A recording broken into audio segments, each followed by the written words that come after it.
The piglet lived in a very grand house in the middle of a beech tree, and the beech tree was in the middle of the forest, and the piglet lived in the middle of the house.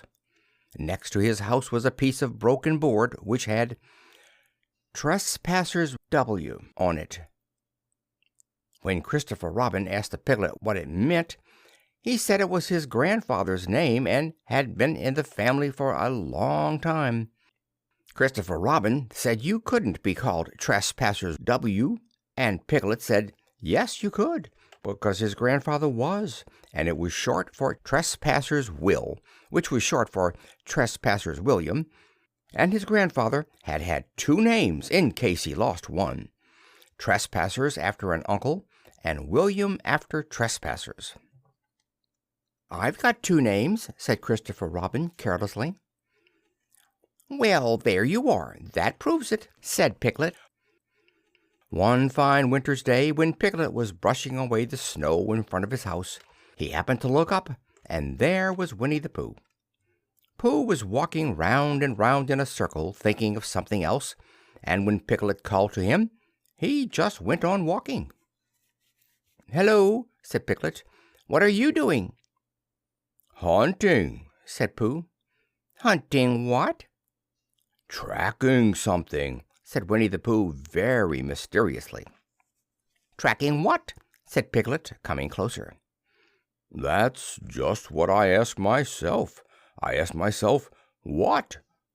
"What do you think you'll answer?" "I shall have to wait until I catch up with it," said Winnie-the-Pooh. "Now, look there." He pointed to the ground in front of him. "What do you see there?" "Tracks," said Piglet. "Paw marks." He gave a little squeak of excitement. "Oh, Pooh, do you think it's a woozle?" "It may be," said Pooh. "Sometimes it is, and sometimes it isn't. You never can tell with paw marks." With these few words he went on tracking, and Piglet, after watching him for a minute or two, ran after him. Winnie-the-Pooh had come to a sudden stop and was bending over the tracks in a puzzled sort of way. "What's the matter?" asked Piglet. "It's a very funny thing," said Bear. "But there seem to be two animals now.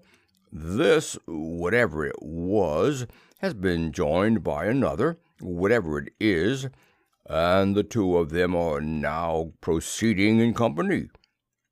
Would you mind coming with me, Piglet, in case they turn out to be hostile animals?"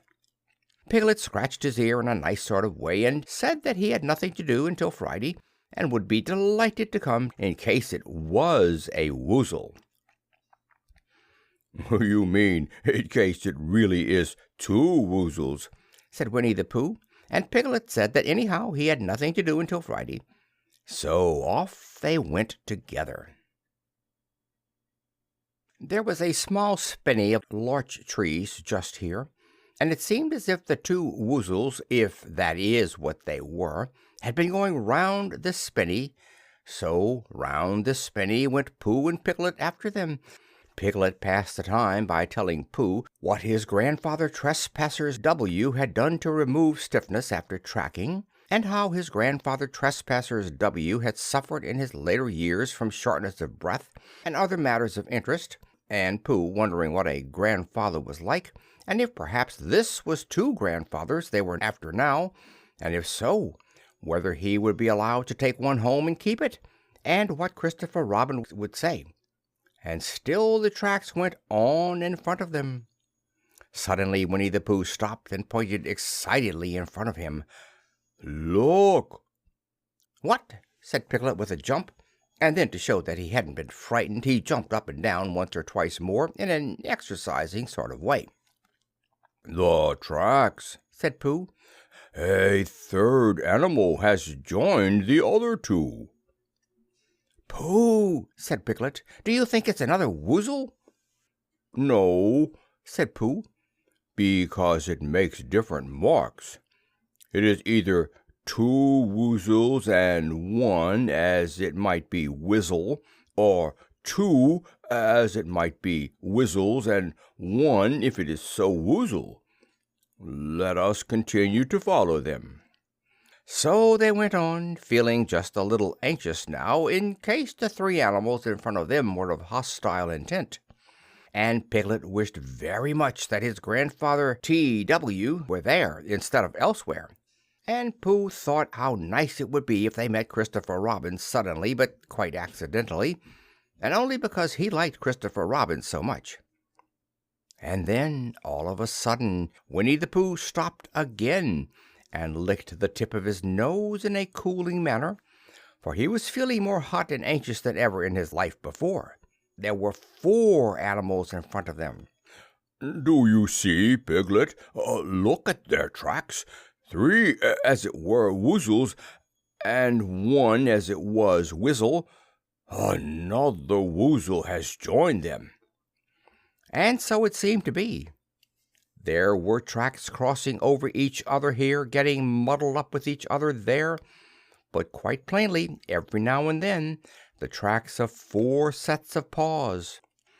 "I think," said Piglet, when he had licked the tip of his nose too, and found that it brought very little comfort, "I think that I have just remembered something. I have just remembered something that I forgot to do yesterday and shan't be able to do tomorrow.